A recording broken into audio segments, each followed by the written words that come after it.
Hi everybody, Joel Ledlow, Evolution JKD. I want to talk about physique for Jeet Kune Do specifically. I see guys out there who are big, they're swole, big muscles, big bodies, Jeet Kune Do. Bullshit.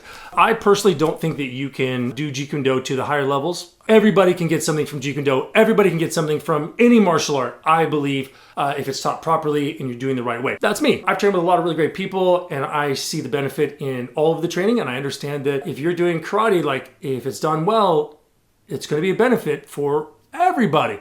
Whether you like it or not, something different. If you like Brazilian Jiu-Jitsu, great. If you like wrestling, great. If you like judo, fantastic. Doesn't matter. But I am talking about Jeet Kune Do, and the reason I say this is because I've seen my students, bigger students do it, and I'll talk about the pros and cons of it. To get to the higher levels of Jeet Kune Do, not to the beginner levels, not to the intermediate levels, but to the advanced levels of Jeet Kune Do, I don't believe you can do it with big old swole muscles. So big body, big muscle guys, I don't think you can. I've had students of mine who lifted heavy, were really big and really strong, and as they started getting in more and more of the Jeet Kune Do training, they had to slim down. For my own practice, I remember years ago of going big and big and big, trying to gain up, which is funny because now all I do is try to keep my weight down.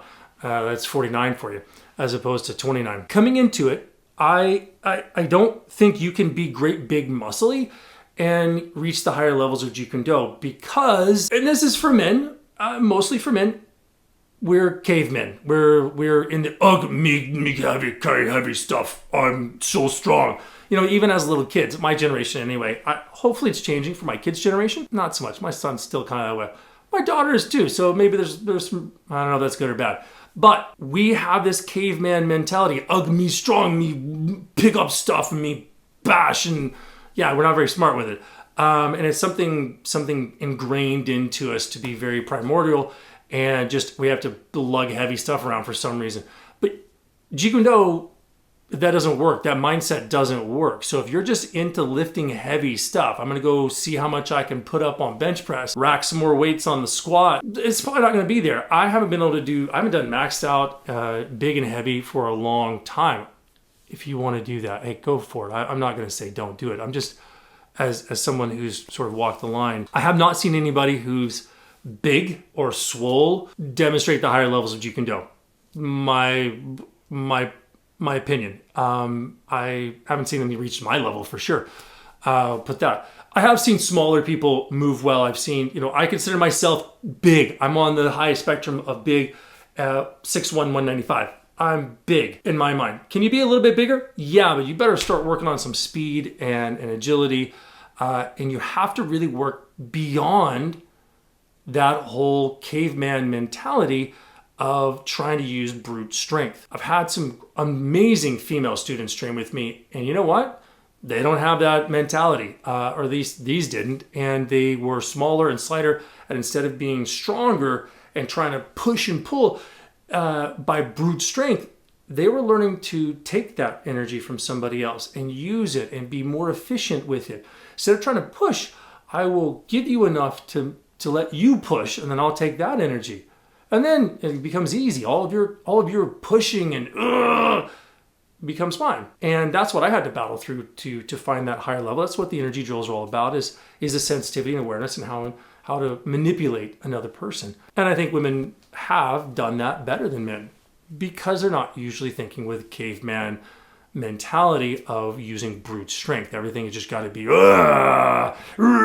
the bigger guys tend to be that way because it's reinforcing that ingrained thing. It's just doubling down on it, and when they double down on it, it makes it difficult for the individual to go beyond brute strength and look at the subtleties and give themselves over to someone else being stronger and pushing and taking that energy. Really, that's what we want to work on, is developing ourselves in a way that we can utilize ourselves to the maximum capacity, regardless of how strong the other person is, whether they're stronger than we are or not stronger than we are or the same strength.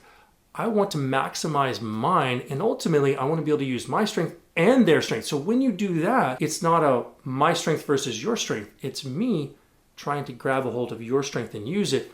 The caveman mentality doesn't lend itself very well to that. So you have to let go of it. And again, the big swole guys at the gym putting up the weights, that's really cool. And yes, size does matter. However, you gotta be able to use it. And if you're so trapped in your own world that you're pushing and pulling, but not able to go and receive energy, then you're not going to be able to manipulate that energy and you can't do anything with it. And sensitivity is really important in there. Bruce Lee was 5'7", 135 pounds. He's not a big guy. Really fast, but not a big guy. And when he came to the States, he was against bigger Americans. And even then, they weren't that really big. Today, guys are huge.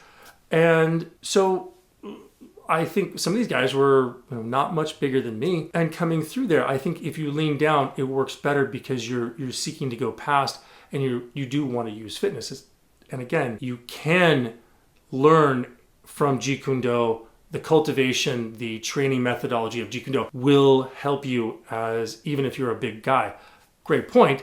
I had a guy named Billy at my school in the States, and big guy, Golden Gloves boxer, and we were doing power shots, body hooks. He had a partner holding a kick shield. Boom! Boom! Hey, Billy. And I gave him a couple of notes. Give it a try. Give it a try. Said, blew the other guy away. With a kick shield, brace ready for it, and he looked over at me. I said, yeah, he hit like a truck. He hit like a small car before, and then he started hitting like a truck. Just increasing. So does it increase? Absolutely. I just don't think you can get to the highest level of Jeet Kune Do or the higher levels of Jeet Kune Do if you have those big muscles. Prove me wrong, like I love being proved wrong. It's just my thoughts, and that's all I'm sharing. So work on that. And see if you are slim and fast and quick and able to move and have reached those higher levels because you've been able to put your caveman to the side, or if you're great big and got huge giant muscles and you've been able to put that caveman to the side, you're probably terrifying, because that's what it is to me. If you're really big and really strong and you can put big caveman to the side, you're terrifying. Which reminds me of when I was in high school. I wrestled grade 8 through 12. I was grade 9. I went to state tournament in high school. It was the state of Oklahoma. And there was a guy who was in grade 12, and he was a heavyweight. He had to cut down to make the 275 maximum weight class. So weight class even for the big guy. So he was like 270, 265. He was in grade 12. He was senior. I was a freshman, and this guy was huge, right? And terrifying because lightweights, I was wrestling 108 at the time. I saw, we were little weights. Lower weights are supposed to be like, quick and single legs and scrappy and flop all over the place and do all that stuff and super agile. And we were. And big weights are like big slam their bodies together and pummel and sumo kind of push each other around. And then it's kind of And he could do that, but I saw him step out and drop down into a stance and do a single leg on this other kid. And I was terrified because he was moving just as well, maybe even a bit better than me. And he was, 170 pounds bigger than me, 160 pounds bigger than me. So he was like twice my size, over twice my size, and moving as quickly as I was. It was terrifying for me. Fortunately, I didn't have to wrestle the guy. Unfortunately, I was friends with him. Well, not friends with him, but he was like a big kid in our teams anyway. He was nice to me. Yeah, you got to work on that. If you can harness that, if you can be quick and agile and use all those things and put your caveman, I've got to use my strength, and that rigidity that comes from it, if you can put that to the side, you might be able to do it. But I haven't seen any of the big JKD guys out there do it. And if you're a big JKD guy who can do it, I'd love to see it. That's all I'm saying. And if you're out there and you're a big guy and you said, I've been out here for 10 years or 5 years or 500 years, whatever, I haven't seen it. So maybe you could show me in something different. I would love to see that. Okay. All right. Hope you enjoy it. Subscribe, like, check out the other videos.